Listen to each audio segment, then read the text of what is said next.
How you feeling after the surgery? Where are you right now? I feel great. We're still in the process of trying to fully recover. Everything's been going good up to this point, I believe, but we're just going to continue to take it a day at a time with treatment, with rehab. And I'm just grateful that, we have guys like Jeff and his training staff to help someone like me. You're doing everything except cutting. When do you expect to be able to cut, and what's your prognosis? What do you think you'll be able to do by the time the game time gets? I think I should be able to be 100% hopefully by next week, Monday. I feel like we've been progressing really well every day as the day's been going by, as we've been practicing.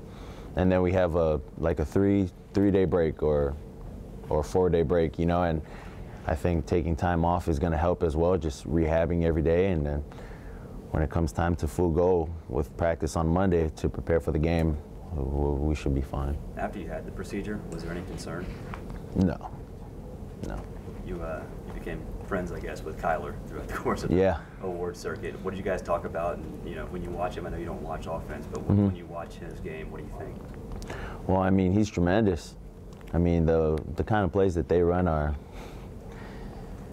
really unique. It's not something that I've seen. I got to watch a little bit of their film offensively, and to me, they're really explosive. They can score when they want, and how they want to is definitely unique too. They have different ways to get people the ball, and I think that's amazing. Kyler can beat you with both his arms and his legs. Their defense has taken a lot of criticism so far this year. What stands out about the defense that you've seen in a positive fashion? Well, they came out big, in the West Virginia game. I think they did a tremendous job that game. They had 2 defensive stops, two defensive scores, I should say, and they definitely helped out their offense as well. So, Tua, there's going along with those lines, all the talk of this being a shootout. How important is it to be as efficient as possible on the offensive end? People are saying first team to punt's going to lose. How important is it to kind of tack down everything over the next few weeks of practice to make sure you guys are as efficient as you can be? Yeah, well, I've said this before, and we're going to continue doing the same things that we've been doing. Nothing's going to change. We're just going to prepare for these guys the same way we prepare for any other team.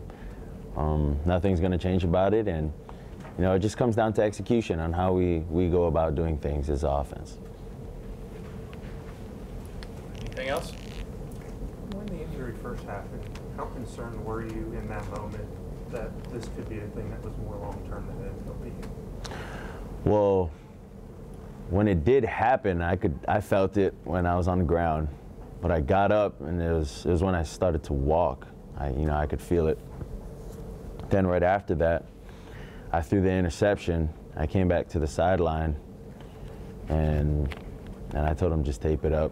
I told the trainers to just tape it up and whatnot, just not thinking anything of it. And we took some X-rays, some MRIs, and they told us the diagnosis, and we're here now, just trying to get better.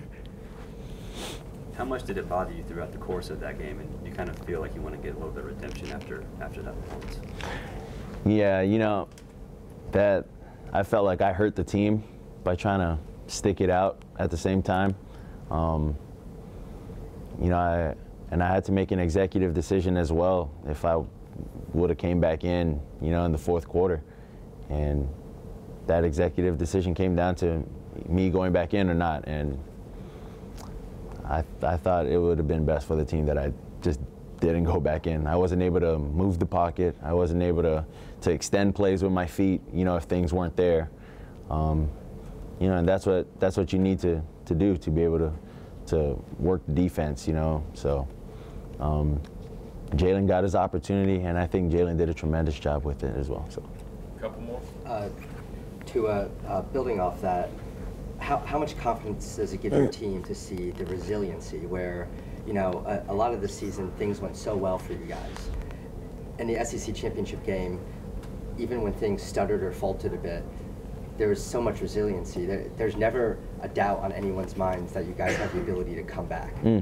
How much confidence does that give you guys to know that whether it's the second quarter or the fourth quarter, that you guys can still make the plays you need to do to win? Yeah, you know, Coach Saban always harps on finishing. You know, the game's not finished until the game's finished. You know, so whether the score is 60-0 or whether it's 48-48, no matter what it is, you know, we got to continue to play, and we got to continue to play till the game is over.